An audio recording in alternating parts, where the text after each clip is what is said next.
Hello दोस्तों, नमस्कार। हमारे YouTube चैनल अद्भुत भक्ति ज्ञान पर आप सभी श्रोताओं बंधुओं का हार्दिक स्वागत एवं अभिनंदन है। सज्जनों, आज हम आपको द्रौपदी ने 5 पतियों के साथ कैसे संबंध बनाए, अर्जुन को मिली थी तब सजा। इससे पहले आपने हमारे इस अद्भुत भक्ति ज्ञान चैनल को सब्सक्राइब नहीं किया है तो कृपया करके सब्सक्राइब कर दें। तो चलते हैं सीधे अपनी वीडियोज पर।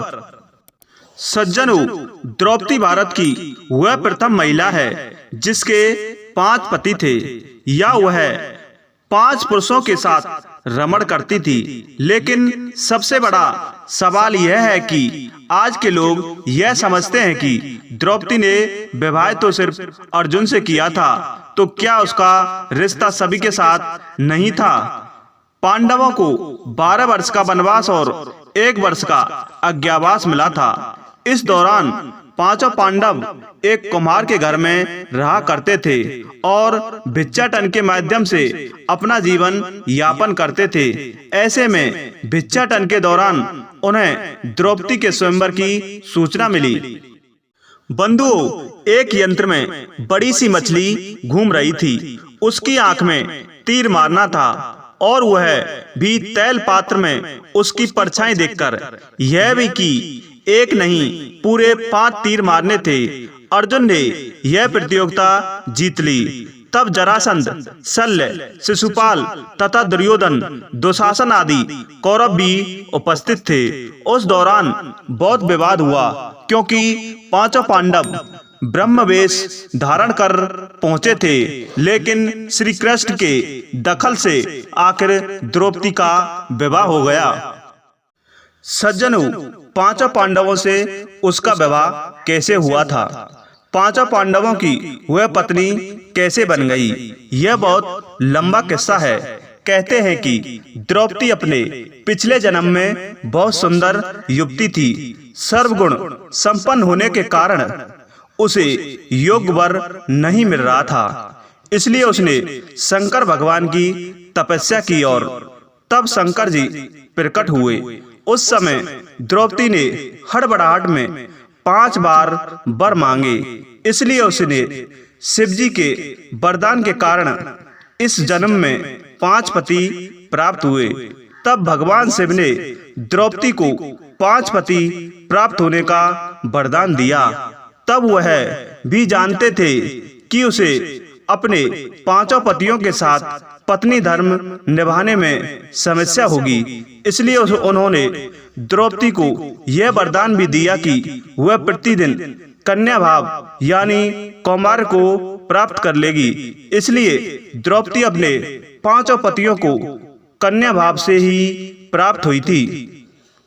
बंधुओं, हालांकि कहा जाता है कि संतान को जन्म देने के लिए भगवान श्री कृष्ण ने उसे यह सुझाव दिया कि हर साल वह पांडवों से किसी एक के साथ ही समय व्यतीत करे।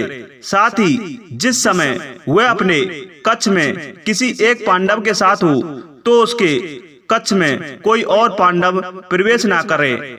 यदि कोई पांडव ऐसी गलती से भी कर लेता है तो उसे 1 वर्ष का देश निकाला भुगतना पड़ेगा। माना जाता है कि द्रौपदी जो 5 पांडवों की पत्नी थी, एक साल के समय अंतराल के लिए हर पांडव के साथ रहती थी। उस समय किसी दूसरे पांडव को द्रौपदी के आवास में घुसने की अनुमति नहीं थी। इस नियम को तोड़ने वाले को 1 साल तक देश के बाहर रहने का दंड दिया था। एक बार यह दंड अर्जुन को भुगतना भी पड़ा था। बंधुओं, अर्जुन और द्रौपदी की 1 वर्ष की अवधि अभी समाप्त हुई थी और द्रौपदी युधिष्ठिर के साथ का 1 वर्ष का समय शुरू हुआ था। अर्जुन भूलवश द्रौपदी के आवास पर ही अपना तीर धनुष भूल आए, पर किसी दुष्ट से ब्राह्मण के पशुओं की रक्षा के लिए उन्हें उसी समय इसकी जरूरत पड़ी। अतः क्षत्रिय धर्म का पालन करने के लिए तीर धनुष लेने के लिए नियम तोड़ते हुए वह द्रौपदी के निवास में घुस गए। इस दौरान द्रौपदी युधिष्ठिर के साथ थी। बाद में इसके दंड स्वरूप अर्जुन 1 साल के लिए राज्य से बाहर चले गए। सज्जनों, इसी 1 साल के वनवास के दौरान अर्जुन की मुलाकात उलूबी से हुई और वह अर्जुन पर मोहित हो गई। ऐसे में वह उन्हें खींचकर अपने नागलोक में ले गई और उसके अनुरोध करने पर अर्जुन को उससे विवाह करना पड़ा। कहते हैं कि दोनों 1 वर्ष तक साथ रहे। अर्जुन और नाग कन्या उलूबी के मिलन से अर्जुन को एक वीर बालक का नाम का पुत्र हुआ, जिसका नाम ईरावान रखा गया। द्रौपदी के 5 पुत्र थे। द्रौपदी ने 1-1 वर्ष के अंतराल से 5 पांडवों के 1-1 पुत्र को जन्म दिया, लेकिन दुर्भाग्य की इन 5 पुत्रों को अश्वत्थामा ने मार दिया था। अगर दोस्तों हमारी यह वीडियो आपको पसंद आई हो तो कृपया हमारे चैनल को लाइक करें, शेयर करें, सब्सक्राइब करें और उसके पास एक बेल आइकन बटन होगा, उसको भी प्रेस करें, जिससे हमारी आने वाली वीडियो का नोटिफिकेशन सबसे पहले आप लोगों तक पहुंच सके। तो सज्जनों, इसी के साथ जय हिंद, जय भारत।